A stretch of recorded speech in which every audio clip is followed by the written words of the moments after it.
I'm Jono, and in this video we're going to look at a massively underused resource within Logic Pro and indeed within computer-based music making altogether, and that is the idea of changing tempo.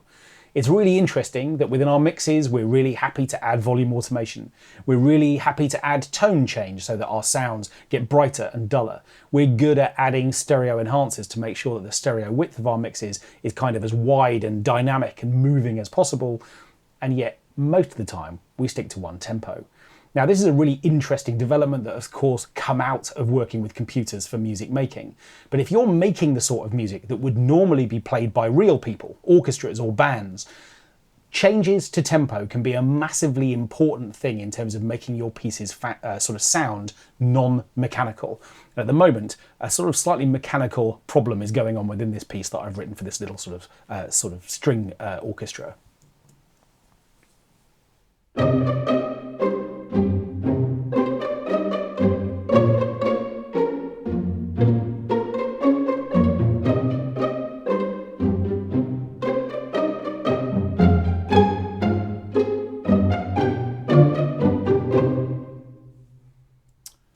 Okay, so it's a fun, quirky little piece, but at the moment it's got this amazingly sort of clockwork quality for the fact that there's just no movement. It's just not breathing from a sort of tempo point of view. And what I want to do is to introduce some changes. Now, in case you're interested, the samples that I'm using for this are from BBC SO from Spitfire Audio. So these are effectively the first, second violins, the violas and the celli from that particular library.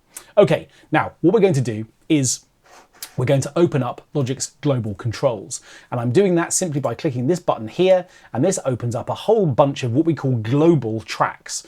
Now these global tracks effectively are relevant to everything within your project. And of course one of those is tempo, because the tempo affects everything. We're not going to have one part play back at one tempo whilst other parts are playing back at a second tempo. So of course the tempo is a kind of governing track for your entire track, your entire production. But what I want to do is to be able to see this in a bit more depth. So what I'm going to do is to stretch these out so I have a chance to see the tempo track in more depth, but it's only the tempo track I do want to see, so I'm going to close down or make much smaller the signature, time signature, the marker and the arrangement track so we can see the tempo track in a bit more depth. Okay, so what I can see is that the tempo that I've got selected up here in the transport bar, 116 beats per minute, is currently represented as one fixed line the whole way through my piece. So how might I go about the process of adding some tempo change? Well, there are a number of ways that I can do that, and the first way is simply by drawing some. So I'm going to think about the first half of my piece to start with. Where do I want my first tempo change to come?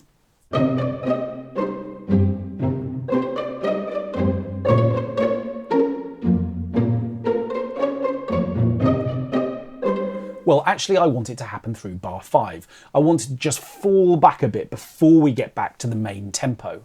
So I think I want that to happen here. In bar 5, I want to feel like the piece is just pulling back a little bit before it comes back into full tempo. So what I'm going to do is to switch to pencil mode using the pencil tool by pressing T, and that brings up my toolbar. And what I'm going to do is to basically restore my tempo of 116 beats per minute. Now, you can see that by creating a tempo change, which I've done simply by clicking on the timeline, by default Logic will tend to create one BPM lower than the previous one, but that's fine. I can just grab this line and put it back where I want it. So I've effectively created the point we're going to return to. What I then want to do is to create the tempo change that I want. So I'm going to create another point here and another one towards the end of this bar. And then what I'm going to do is to just see what happens when I pull this down a little bit. And what I then do is to vary this tempo change before it. So by creating these 2 points, you can see that what I've got a chance to do is to grab this node and move it around. And you can see that what's happening as I do that is that this curve is being created.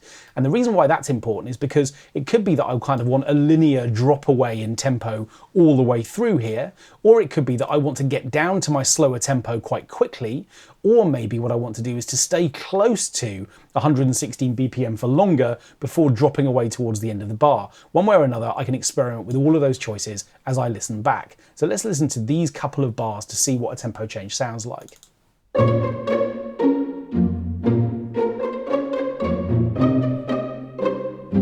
Very subtle. Let's make it more extreme by dropping the tempo that we're heading towards by grabbing this node here and just dragging this down.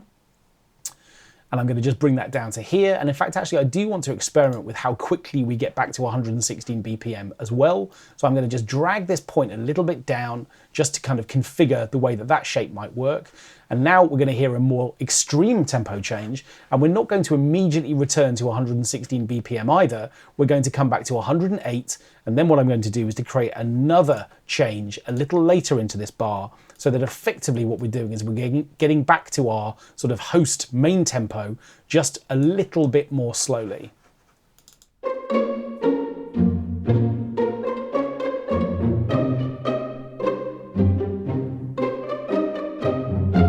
And we're beginning to just pull things around and make them feel a little bit more musical. Again, I'm going to just slightly move this along so that we're spending some time getting back to this for a little bit longer. But again, I'm going to create another curve here so we're getting there a little bit more quickly. Now, this is all complete trial and error. It's totally up to me to decide how I want the tempo changes to occur within this piece. But what I want is just to feel like it's breathing a bit.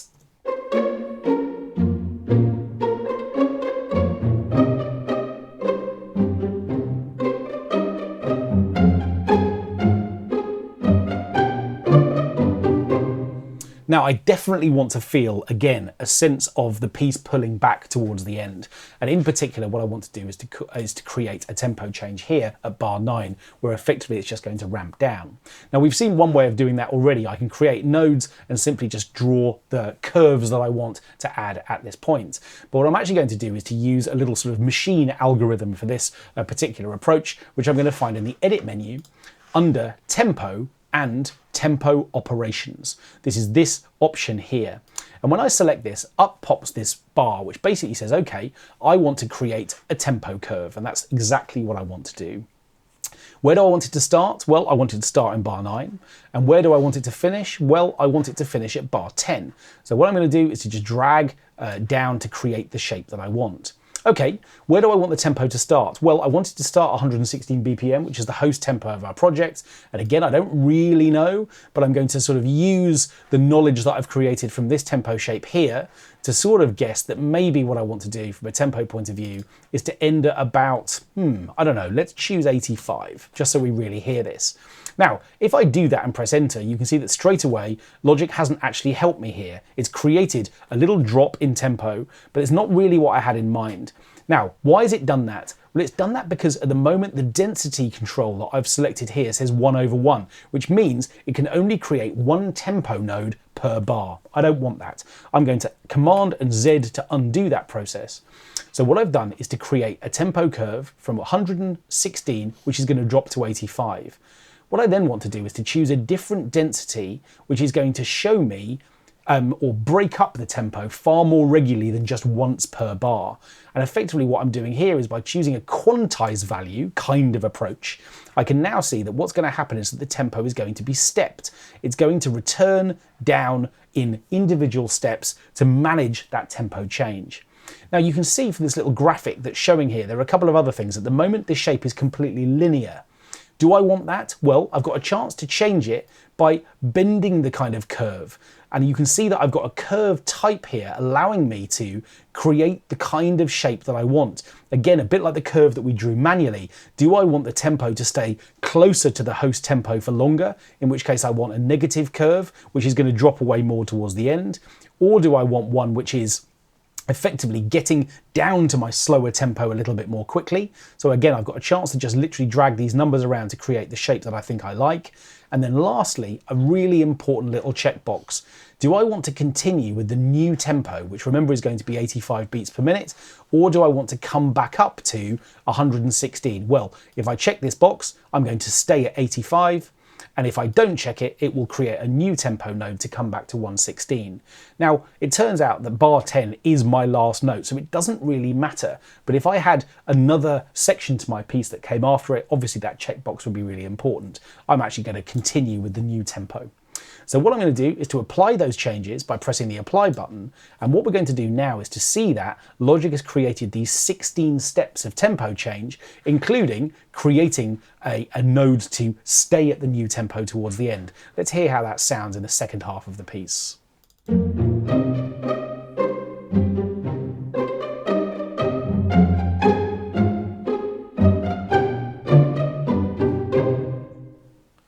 So now what we've got is this nice little sort of slowdown, what we call a rallentando in music, where we've effectively just pulled the tempo back and it slows down into the end. Let's hear how this piece sounds now with its tempo changes.